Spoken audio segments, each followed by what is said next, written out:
How's it going, guys? Welcome back to my channel, or should I say welcome to my channel, because this is my real first video. My name is Yusuf Asghar, and for all my Muslim viewers, Asalaamualaikum wa rahmatullahi wa barakatuh. For my non-Muslim viewers, a hearty hello and welcome to the channel. And for people of all faiths and none, welcome to the channel. I hope you find it beneficial. So, to kick things off, this video is going to be a bit informal. It's going to be a more of a general reminder, sort of advice for people who, Muslim or non-Muslim, they want to get into Islamic studies. They're curious about Islam. They're curious about the Islamic tradition, but they don't know where to go. They might have questions like, I want to get into Islamic studies. Where do I start? I want to study Islam. I enjoy studying Islamic sciences. Where do I go? What do I do? Where do I start? So this video should give you a lot of tips and advice and recommendations on how to get into Islamic studies and how to approach it. Now, before I get into it first, I just want to clarify, I am in no way, in any way, shape or form, trying to put myself out there as some sort of authority figure, as some sort of scholar, as some sort of sheikh. Far from it. Astaghfirullah, right? I do not claim any position of any authority at all whatsoever. I myself am a student of Islamic Studies. I've been in the field of Islamic Studies for about 5 years now, and I'm still very much so at the beginning of my journey. So for any specialist questions, any very technical questions, you would want to consult your local teachers, your local scholars, your local shuyukh, inshallah. But what I do wish to do in this video is just to provide some advice and some reminders and some tips and advice from my own experiences that I think will be very beneficial.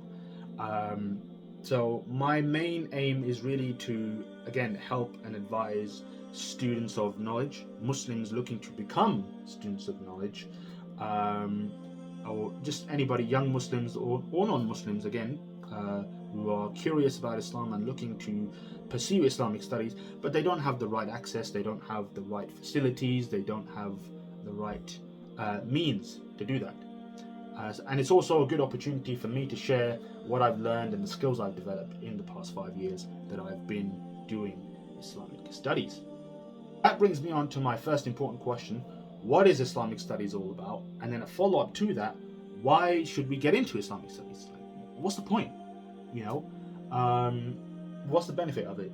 Isn't it just like studying any other subject that we study in school, college, university? How is it different? Well, there's a lot that needs to be taken into consideration to that. So the first thing I would say, first off, is if you are really sure that this is something you want to do and something that you want to take on for yourself, I think the best thing is, and in fact, I'm reminding myself first and foremost, more than anybody else, is that we have to renew and sincerely renew and strengthen our intentions. One of the most famous hadith of the Prophet Muhammad ﷺ that comes to mind is the famous hadith right at the beginning of Sahih Bukhari, when you find the Prophet Muhammad ﷺ said, إِنَّمَا الْأَعْمَالُ بِالنِّيَّاتِ, that actions are by their intentions. وَإِنَّمَا لِكُلِّ امْرِئٍ مَّا نَوَىٰ, and every person will have what they have, يعني intended. فَمَنْ كَانَتْ هِجْرَتُهُ إِلَى اللَّهِ وَرَسُولِهِ فَهِجْرَتُهُ إِلَى اللَّهِ وَرَسُولِهِ. So the one who migrates for the purpose, the sake of Allah subhanahu wa ta'ala and His Messenger sallallahu alaihi wasallam, has migrated for Allah and His Messenger. So the one who migrates for Allah and His Messenger has migrated for Allah and His Messenger. His intention, his focus is for Allah and His Messenger. But vice versa, if we flip it around, the one who is striving and intending only worldly benefit, worldly gain, is getting only worldly gain, because that's what he intended. You get what you intend. Is there any inherent problem with intending worldly gain? Yes, no, maybe. I don't want to get too much into that. It gets a little tricky there. But what I will say is that we have to have our priorities straight. There's nothing inherently wrong with seeking worldly benefit, but should that be our priority? No. When it comes to Islamic studies, we have to focus our intentions from the get-go in striving for Allah and His Messenger. It's about service, right? We put in the work as a form of service, as a worship of Allah subhanahu wa ta'ala, and as showing due diligence and honor for the sunnah of His beloved Prophet sallallahu alaihi wasallam. So that's the first thing. The other important thing also is sincerity. So intention, and then maintaining sincerity within that intention. And this reminds me of something that Imam Ghazali once said. The great Imam Ghazali, Hujjatul Islam, known as the Proof of Islam, easily one of the greatest scholars of our tradition of all time. In his book Bidayatul Hidayah, the beginning of guidance, he says that essentially to the effect of, if your intention in going down this path of seeking knowledge is only, again, not necessarily that it's intrinsically a problem, but if it's your only intention to garner attention and seek worldly benefit and fame and prestige and recognition within the world, then you have essentially destroyed the path. You have destroyed yourself before you even begun. Right? That's it. You've already ruined everything. Because by definition, this is not what Islam is all about. Right? Because there is an ethos, there is a philosophy that we have to inherit when we engage in this field that is Islamic studies. When we are engaging hands-on with the Islamic intellectual tradition, when we're engaging with questions of theology, when we're engaging with questions of law, when we're engaging with the hadith of the Prophet Muhammad sallallahu alaihi wasallam, when we're engaging with the Quran itself, there are ideals, right? There are ethical expectations, you could say, that have been delineated by way of prophetic and scriptural precedent.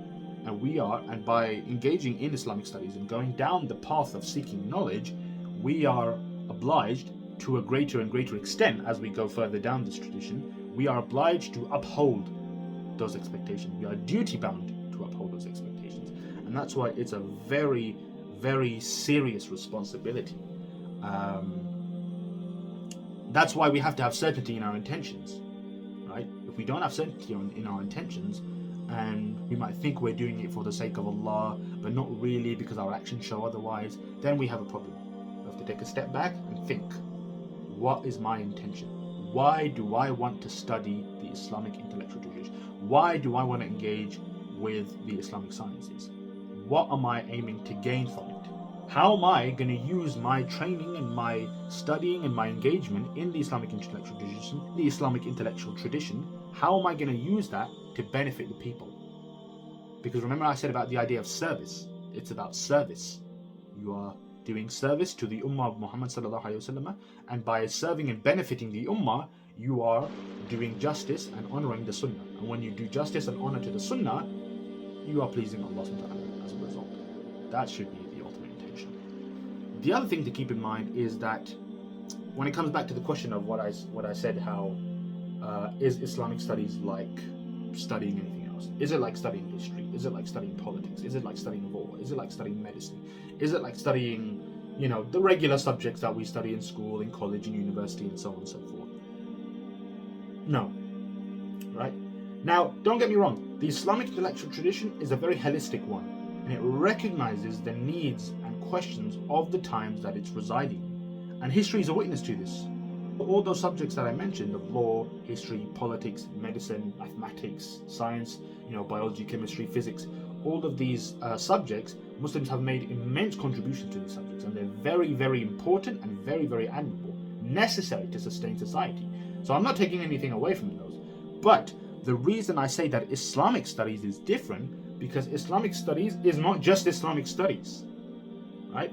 It's a lifestyle that we have to inherit, and we have to embrace it wholeheartedly, and embrace it with passion, embrace it with real passion and dedication. The reason I say that is because when we're engaging in this thing called Islamic studies, there's something going on here, right? And there might be a common tendency to associate Islamic studies and studying Islam as something, separate, entirely separate, or not necessarily relevant or related to ritual worship. Your prayers, reading Quran, your fasting, all of these things. That's not true. That's not the case at all, right? The two are mutually interdependent, right? And what I mean by that is, as you are studying the Islamic tradition and you're engaging with the Islamic sciences, going through classical texts and learning about, law, theology, logic, legal theory, Arabic, all of these things, what it does, it opens your mind and grants you greater clarity in your religious outlook, how you perceive Islam as a faith. And then that improved clarity in your religious worldview is then going to reflect in your religious practice, right? You see things clearly. You're able to have more efficiency in your worship. The way you pray, how you read the Quran, how you understand law, the quality of your fasting, the quality of your pilgrimage, your Hajj, your Umrah, all of these things. You'll be able to do these acts of worship with greater efficiency. And in that efficiency, then, it has a direct impact on your spiritual development, right? What you could call the spiritual heart, as we find in the Ghazali paradigm. In that, as you study and as you learn, you are also growing and developing spiritually. It's not a separate process. The two are mutually co-interdependent, right? And one of the great scholars of the early period, Imam Malik, may Allah have mercy on him, the founders of the four Sunni schools of law, is known to have famously said, there is no law without purification, spirituality, and no spirituality without law, without the fiqh. You can't have one without the other. That's the nature of the Islamic tradition, right? Is that learning the law, I should say, and even learning in general, just learning the Islamic sciences and understanding them, because this Arabic word fiqh actually refers to understanding. So learning these sciences and understanding them properly is what governs and facilitates our spiritual development. So that's something else that needs to be kept in mind also when I say that Islamic studies is a lifestyle. So there's the spiritual aspect, and even on the practical aspect, it takes a lot of time and dedication and investment. It's difficult. It's going to be difficult. Alhamdulillah, I've been blessed to have been doing Islamic studies for a few years now. It's not easy.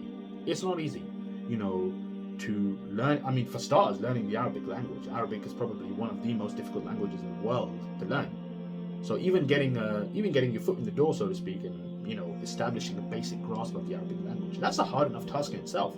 And to use that to access classical scholarly literature is even more difficult, because you're learning concepts, you're learning, you're trying to understand writing styles of the scholars, how they structure their text. You're learning the key terminologies of the science and how they vary from each other, and the semantical implications of that in terms of, again, Arabic language.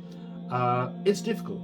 It takes a lot of time, practice, and dedication. And because it's difficult, it takes a lot of time, dedication, and practice, and investment.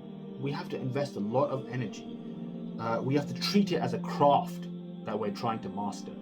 When you find a craft that is good for you and you enjoy it and you're passionate about it, you dedicate every ounce of energy you can to master that craft. And it takes years, sometimes even decades. Islamic studies is no different. Islamic studies is no different at all.